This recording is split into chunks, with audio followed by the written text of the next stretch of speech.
Hello, welcome to Get Your Mind On. I'm Lori Stoss. As a leader, you have lots of demands upon you.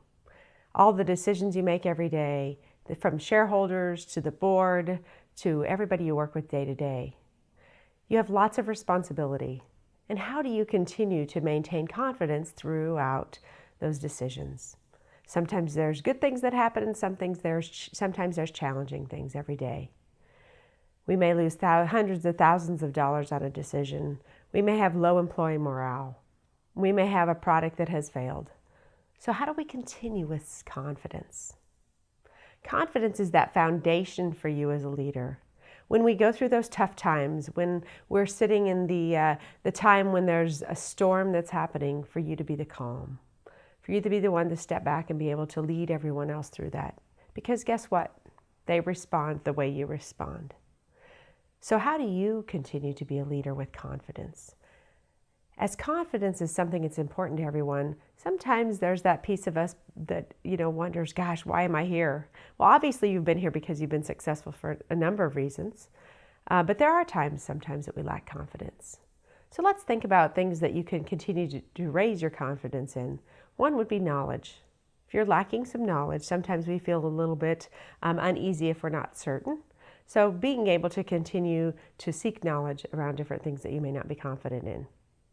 Second, it might be around a mentor. It's kind of lonely at the top. As a leader, there's many times that you need to talk about something. You need to continue growing yourself. And who is doing that for you? Are you seeking that out? Do you have a group of constituents outside of the company that you feel that you can trust and that you can have conversations with? The third thing would be potentially getting a coach. If you don't have a good mentor group and you prefer one-on-one, finding a coach or finding someone who you can trust to help you think through those things. It's amazing. I'm really surprised how many people don't have coaches. When you think about all the athletes and all the people we think about in our world today who are very, very successful, most of them have someone that they can rely on, they go to get better every day. We spend so much money on lots of things in our lives, our bodies, our cars, our homes, but it's amazing how we don't really have anyone who helps us with our minds. And that's really sometimes what a great coach can do for you. They can help you build that confidence up. And fourth, when you think about yourself and your confidence, know yourself best and surround yourself with the rest. When you know what you do well and you're confident in what you do well, that shows. That shows that people know that you know what you're best at. And some leaders may say, but I don't want to tell them what I'm not good at.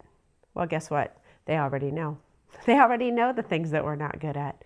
So the best leaders know who they are. They look around them. They surround themselves with experts. They surround themselves with people that can do the things that they're not great at.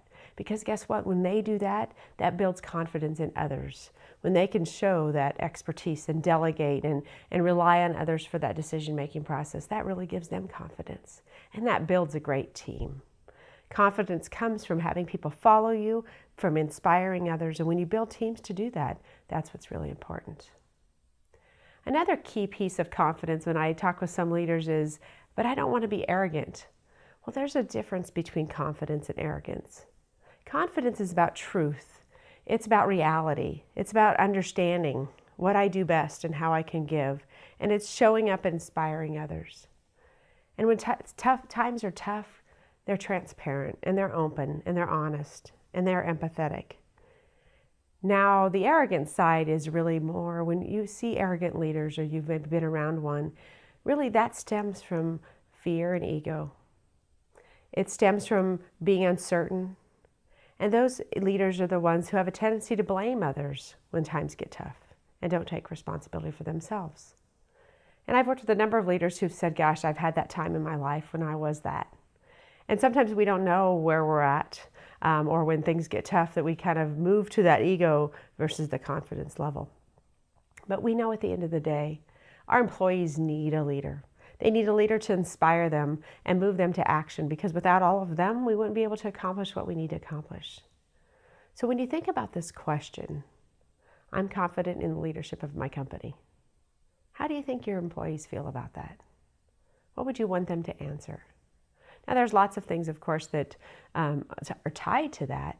But at the end of the day, if you know you're confident in what you do, you surround yourself with the best people, that will make a more successful organization. So let's think about positive charge for this week. On a 1 to 5 scale, how confident are you in your leadership ability? Second, if you're lacking confidence, what are some areas that you think you can do to increase that confidence? Is it increasing knowledge? Is it getting a coach? Is it finding a group of mentors or an individual to mentor you? What is that? So take some time this week to think about your leadership and your self-confidence. Confidence is that foundation of leadership, and we want you to be successful in your role, whether you're leading a team or leading a whole organization. It's important to the future of everybody who's there following you. Thanks for joining us today, and remember to get your mind on.